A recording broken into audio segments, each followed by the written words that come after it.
Mario, buen día para vos y para toda tu audiencia. Bueno, Jorge Rosales, como ustedes saben, es periodista. Vaya, sí es periodista. ¿De dónde sacas tanta creatividad para tus producciones periodísticas, por ejemplo, en El Invisible? Y debe ser de... Ustedes son los responsables también de todo eso. El trayecto de vida de uno, las experiencias, los aprendizajes, los maestros que ha tenido, la familia, todo el entorno creo que nutre cada posteo de... No, no es que creo, estoy segurísimo, segurísimo que todo eso lo enriquece y de ahí surgen las ideas. Por ejemplo, no puedo... ya mencioné lo de el trayecto de vida, pero también publicaciones de las cuales uno también se ha ido nutriendo. Uno si se pone a ver detalladamente los posteos, va a advertir, por ejemplo, mucha presencia de la sátira. Sí. Entonces, bueno, ahí tenemos como referencia Caras y Caretas, pero también humor registrado de Hernán Casioli, también de la revista Fierro, hay mucho de ahí de cómics, hay mucho de cómics. Y, no sé, por mencionar revistas, pero publicaciones, pero también el cine. Es eso, Mario. No es... Y una curiosidad inagotable, ¿no? Y como todo periodista, ¿no? Claro. Como todo periodista. Sí. Claro. Sí, eso sí.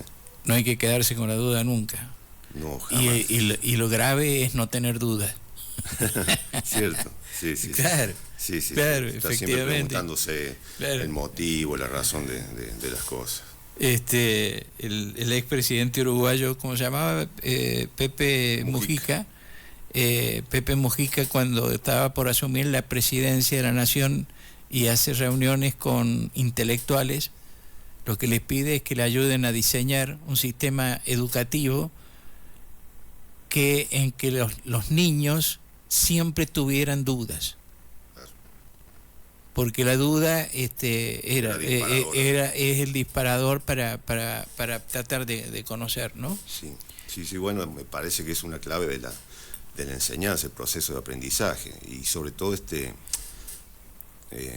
que el docente, el profesor siempre esté atento a las inquietudes de los estudiantes, y plantear los contenidos sobre todo a partir de eso, ¿no? De lo que los motivan, y no ir con la clase en cierta forma ya estructurada y prevista hasta el mínimo detalle, sino por ahí dejar un margen de no digo improvisación, pero como para salirse de ese camino y atender las dudas, las preguntas que por allí te sacan de foco, pero que tienen mucho de sentido común y sobre todo generacional. Hoy en día, nosotros, no sé, por ahí yo hablo por mi cuenta, no es que sea así, pero qué difícil es entender a las nuevas generaciones, y no es que estén equivocadas o nosotros, pero me parece que ahí está el kit de la cuestión. Yo siempre, además, admiro en vos, hemos trabajado juntos con Jorge, yo he trabajado con él. ¿Sabés lo que te admiro extraordinariamente, cómo también eres capaz de meter en cada historia y en cada mensaje que das cuestiones que son casi simbólicas, que si uno se pone a analizarlas tienen que ver. Y recuerdo una conversación tuya contando la historia de la disputa entre el gobierno y el obispado por el Cristo de la Quebrada, ¿no? Y que la terminaba esa historia mostrando la esquina de la iglesia de la Villa de la Quebrada, una con el nombre con los nombres precisamente de los que estuvieron enfrentados en el problema. Sí, de Don Alcaraz, exactamente. Sí, Don Alcaraz terminó en la calle y el cura adentro, y claro, el Cristo con la iglesia y el Cristo. Adentro. Así es. No, y eso se lo debemos a la historia José Ignacio Maldonado, gran historiador que es necesario rescatarlo y reivindicarlo también, porque tuvo una disputa muy fuerte con Urbano J. Núñez. Por ahí idealizamos mucho a los historiadores, y me voy a parar acá, no voy a seguir porque se puede armar un escándalo, pero tuvo una dura polémica con Núñez. Y ¿qué hizo? Entre otras cosas, pero por ejemplo Ignacio Maldonado hizo contribuciones, escritos al Monitor. José Ignacio Maldonado. José Ignacio Maldonado. José Ignacio Maldonado. ¿Lo conociste vos? No tuve la suerte, tuve la oportunidad buscando material de hablar con la hija, la médica, la doctora. Y ella lamentaba que mucho prácticamente todo, lo tenían en Buenos Aires, creo que un hermano. Sí, José Maldonado. Bien, y en un momento le roban en un garage, y entre las cosas que se perdieron fue ese material, pero él... quien tenga oportunidad de leer el escrito de José Ignacio Maldonado sobre la historia del Cristo de la Quebrada, y lo lee atentamente, le va a encontrar el meollo de la cuestión de la historia del Cristo. La historia del Cristo. Ahí está relatada hasta los más mínimos detalles, y muy ajustado a la realidad. Vamos a ese tema. Sí, licenciado en comunicación social. Ese es un detalle. Claro, pero está perfecto. No es que esté perfecto, pero me vinculan al periodismo, sí. Jorge se licenció días pasados, y su tesis fue un trabajo vinculado con los inicios de la fotografía en la prensa de San Luis. Cuando yo empecé a hacer periodismo, ya no había quien hiciera grabados en San Luis. Y el diario empezó al poco tiempo, y sí trajo su máquina para grabar y hacer los clichés. Y siendo yo niñito, sí conocí una máquina igual en el diario La Calle, ¿no? En la imprenta de Celorrio. ¿Y cómo fue el tema del uso de la fotografía en la prensa de San Luis? Porque yo te menciono en los 60 en adelante. ¿Y antes cómo era? Y mira qué detalle que haces referencia. Ese es básicamente el sistema que le dio impulso, sobre todo que terminó no es que terminó, sino que le incorporó definitivamente a la fotografía en la prensa. Justamente el fotograbado, que se le llamaba. Si no me equivoco, la máquina tenía el nombre de la grabadora que vos conociste en el diario de La Calle. Pero bueno, esto se dio a partir de un adelanto. Clichograph. La Clichograph, exactamente, la Clichograph. Muy bien, mira, qué presente lo tenían. Sí, así es. Bueno, esto surge en 1880, cuando realizan este desarrollo tecnológico y logran finalmente que la fotografía pudiese ser reproducida en la prensa. Hasta ese momento, las únicas ilustraciones o imágenes que uno podía ver impresas en la prensa, estamos hablando fin del siglo XIX, eran solamente grabados y hechos a mano por artistas. Podían ser dibujos, o bien le traían la fotografía al artista, el artista la ponía enfrente y trataba de reproducir lo más ajustado posible a lo que él veía. ¿Y en qué grababa? Sobre soportes en madera, tacos de madera, o bien piedra, la litografía. Pero ¿qué ocurría con ese proceso? Se tenía que hacer por separado. En un momento se imprimía la imagen, grabada en piedra o en madera, y luego se tenía que volver a pasar esa hoja para imprimir el texto.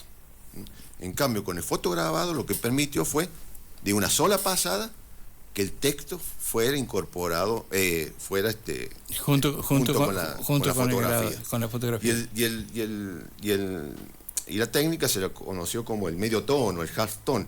Esto es que hoy lo vemos porque está de moda el filtro en los teléfonos, en el Photoshop, son esos puntitos negros, entonces más chicos, más grandes, y eso que permite las tonalidades grises. Entonces de allí viene el proceso de reproducción mecánica de las fotos. Y en San Luis, a partir de este trabajo, que es un trabajo que que en realidad lo definimos con Florencia Cacase, que ella fue la directora de este trabajo de tesis. Todo surge porque, bueno, vos ya hiciste algo de mención acá o no, pero el interés que uno tiene por andar hurgando archivos, revolviendo, donde uno se entera que hay un archivo ahí, hasta sea privado, va y busca, pide permiso. Bueno, y esto me puso en contacto con los periódicos de esa época. Fines del siglo XIX. Fines del siglo XIX y principios del XX, así es. Y entonces, a partir de eso, hablando con Florencia, pudimos encontrar como un objeto de estudio el modo en que se fue incorporando la fotografía de prensa en los periódicos de San Luis. Y así pudimos determinar, luego de hacer un trabajo de exploración en diferentes periódicos, porque en este caso tomamos 3 nada más, sobre todo por su gravitación, por su trayectoria. Son periódicos que estuvieron presentes durante varias décadas, como el caso de La Reforma, La Opinión, como Heraldo de San Luis. Ahí tenés La Reforma. La Reforma. Bueno, ahí por ejemplo... para quienes nos están viendo por streaming, estamos mostrando una tapa de La Reforma. Así es, así es. Bueno, si vos la observas, vas a notar, y encima la tapa, en la portada, una presencia del texto ya en demasía, sí, abundante. Anoche no hay ni siquiera anoche habló al pueblo de San Luis el interventor federal Coronel Carranza. Y te cortan la última palabra, interventor, sí. Sí, bueno, bueno, pero ese, por ejemplo, esa etapa ahí te da pistas de cómo era también los procesos de producción de la prensa en ese momento, que también fue objeto de estudio del trabajo a partir de la fotografía, no puntualmente enfocado en los textos, sino en la imagen. También fue un abordaje de la semiótica. Bueno, esto también, la Reforma, pero esto ya estamos más acá en el tiempo. Te llama mucho la atención, cómo fue evolucionando los modos de realizar el trabajo periodístico a través de estos años. Y ese tipo de cliché, creo que le llamaban. Cliché, sí. ¿Los mandaban a hacer afuera? Exactamente. Bueno, lo que veíamos anteriormente era, yo dije, más acá en el tiempo, eso corresponde al terremoto en San Juan. Ahí hubo un gran despliegue de fotografías. Porque bueno, y voy a tomar esto que vos preguntaste, ¿dónde se mandaban a hacer los clichés? Bueno, esto fue no digo anormalidad, pero fue un hecho curioso, porque ¿qué pasaba con los periódicos en esa época? No es que publicaban todos los días. En primer lugar, no eran diarios, eran periódicos, salían 2 veces por semana y hasta 3 veces. El medio que vino a romper con ese hábito, como que estableció un nuevo paradigma, fue Heraldo de San Luis. Heraldo de San Luis empezó a salir 6 días a la semana. Pero ¿quién fue el fundador de Heraldo de San Luis? Constancio C. Vigil, hijo, en sociedad con Mariano Celorrio. Y eso estamos hablando de década del 40. Exactamente. 1940. En 1939 lo funda.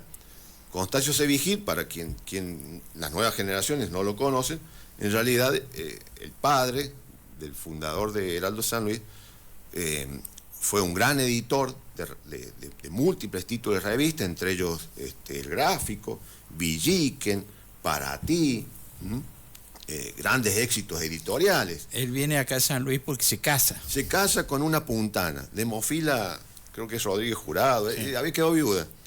Y arma la sociedad. Bueno, ¿qué produjo esto?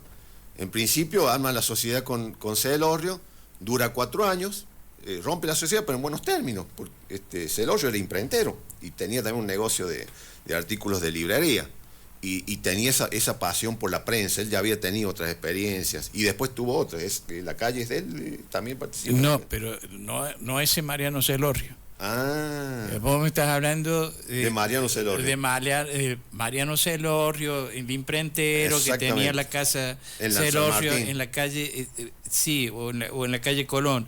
Y después los hijos de él, uno queda con ese negocio y Marianito le decían, Marianito. Queda con la imprenta. Es en esa imprenta donde yo conozco la Crillograph. Bien. Y ya era Mariano, no Marianito, era Marianito para los coterráneos, porque ya había otro Marianito, claro, que era el deportista. Bueno, los talleres estaban ahí en San Martín, frente a lo que hoy es el edificio de los militares. Ahora, el diario, tengo entendido que estaba en la calle Pringles, es que fue al lado de lo que sería hoy el supermercado de Carrefour. Eso fue cuando disuelven la sociedad, porque trae incluso máquinas nuevas. No trajo una rotativa, sino que era una impresora plana. Pero bueno, esto permitió con la nueva tecnología también tener un mayor despliegue en las fotografías. Bueno, vos me preguntabas, ¿había talleres de fotografía en San Luis? No. Entonces, que eso también demandaba un tiempo. Era imposible que hoy un acontecimiento que se registra en este momento, que mañana saliese publicado en la prensa y con una fotografía. Los fotograbados se mandaban a hacer a Buenos Aires, pero es más, los medios, y lo marca Núñez también, en la historia de la imprenta en San Luis, él marca una característica. Tenía un gran déficit técnico, o sea, la pobreza económica era importante. No eran periódicos que progresaban, que mostraban, por ejemplo, bueno, ahí tenés un ejemplo, esa tapa. No innovaban. Eran diarios o periódicos, mejor dicho, enfocados y que tenían como principal característica eran órganos partidarios. Sí, claro. Facciosos. Es más, la opinión se identificaba órgano del Partido Liberal. Y la Reforma también. Lo que pasa es que la Reforma respondía más a los Mendoza, al mendocino. No el caso de Heraldo San Luis, que ya vino con un criterio más empresarial, más profesional. Por ejemplo, no solamente en fotografía, Heraldo de San Luis modernizó la prensa aquí en la ciudad, sino que también, por ejemplo, estableció un plantel estable de periodistas, no de fotógrafos, de corresponsales, secciones fijas, deporte, cultura, que no estaban acostumbrados. La opinión no lo tenía. Era el criterio empresarial que tenía. Editorial Atlántida. Claro. Así es. Jorge, me quedo sin tiempo. Sí.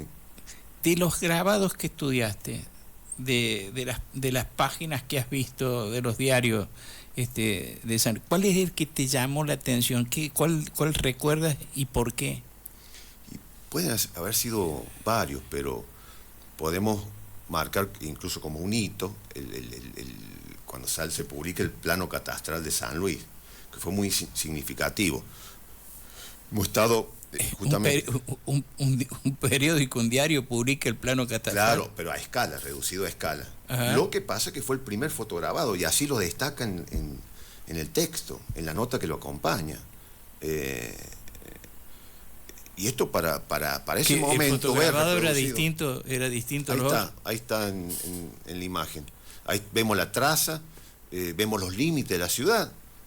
Y esto es una herramienta fundamental para la planificación urbana. Sí. Estamos en una época que eso también fue tema de estudios, como en el trabajo de tesis final, de qué modo también la prensa fue estableciendo este imaginario muy de la época de la modernidad, del progreso. Entonces ahí hay un claro ejemplo, y sobre todo como marca no de evidencia, sino el efecto de verdad que se le asignaba al fotograbado, ¿no? Porque le habían puesto, y lo destacaban, copia exacta.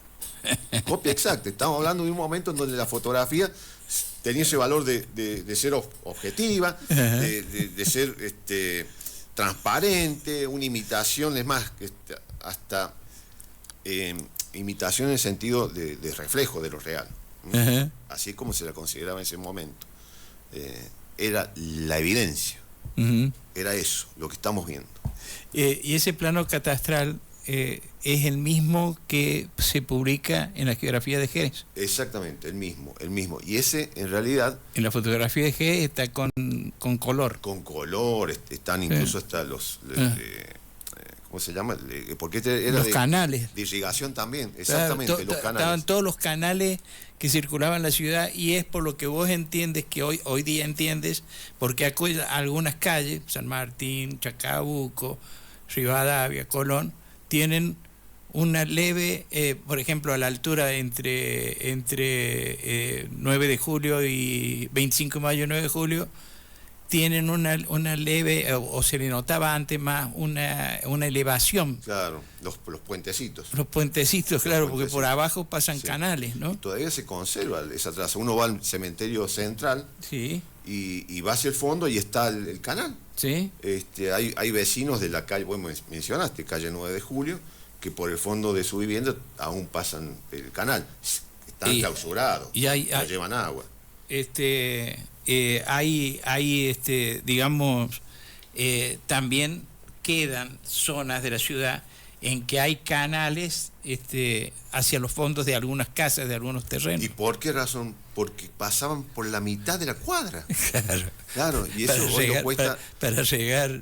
Hoy lo vemos en la Sucre, en Ejército de los Andes, en la Centenario, que van por el costado de la avenida. Pero esos eran como los canales maestros, pero después estaban los que... Porque eso eran para el agua de las lluvias. Así es, pluvial. También. Pero los otros eran para riego. Para riego. Claro. Te traje un obsequio. A ver. ¿Te acuerdas? ¿Recuerdas? La panfleteada que... Lo traje porque hace referencia acá a esta radio. Ajá.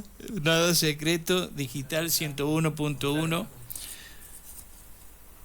Porque acá estuvimos nosotros con Jorge Rosales y con Adolfo Gil haciendo Nada Secreto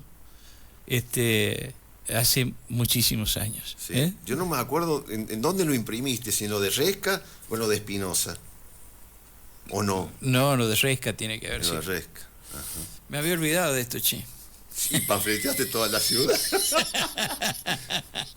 De distintos colores. Para que nos siguieran en radio digital. Claro. Está buenísimo. Antes del 2000, fue en 1990 y... mira, nosotros debemos haber estado acá en 1992. Claro. O 1991. A las 5 de la mañana. ¿Y quién seguía después?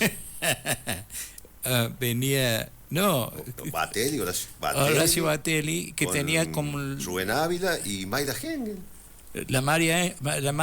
Maida Engel. ¿Y Rubén Ávila estaba ahí? También, los tres. Ya se lo vamos a hacer. Nos cruzamos acá.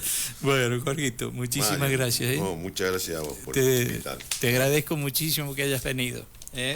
Y me alegro tanto. Ojalá haya sido bien comprensible la conversación para todos. Muchas gracias. Tu próximo 0 kilómetro tiene nombre propio. AutoCity es concesionario oficial Renault y Nissan y suma BYD, líder mundial en autos eléctricos. Más tecnología, más respaldo. AutoCity en San Luis. Elegí bien.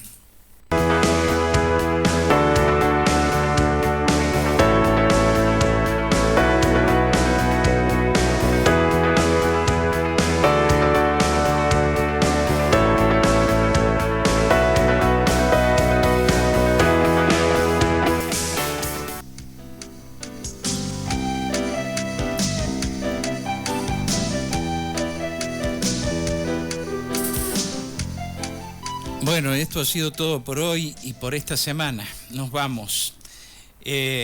Yo soy Mario Otero y hemos hecho, junto con Leonardo Cram en la producción y en la asistencia, Darío Piquillén en la mesa de sonidos y salida al aire, y Álvaro Sá en todo lo que tiene que ver con streaming, la edición 6908 de Nada Secreto.